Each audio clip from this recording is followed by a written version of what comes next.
vous nous invitez à changer de maille en partant finalement du bâtiment au quartier et du quartier à la ville ou au village. Ne pas oublier les villages. Ce que vous faites en faisant ça, c'est de vraiment souligner l'interdépendance entre les questions de bâtiment et de mobilité finalement. Et je crois que ça s'appelle finalement l'aménagement du territoire, ce sujet-là.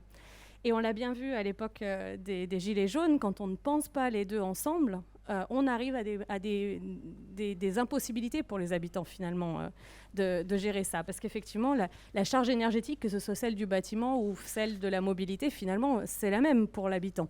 Donc le penser ensemble, le décloisonner, eh bien, effectivement, c'est essentiel pour que les gens puissent arriver à vivre correctement et dans la durée leur lieu de vie, et qu'on puisse effectivement transformer ces lieux qui sont pensés un petit peu comme des îles. Aujourd'hui, les bâtiments, c'est un peu une île dans la tête des gens.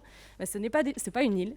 Les gens ne sont pas des îles. Et effectivement, quand on les relie entre elles, on arrive à créer des énergies et des projets finalement territoriaux qui ont du sens et qui réinvestissent les gens dans leur territoire et dans leur lieu de vie.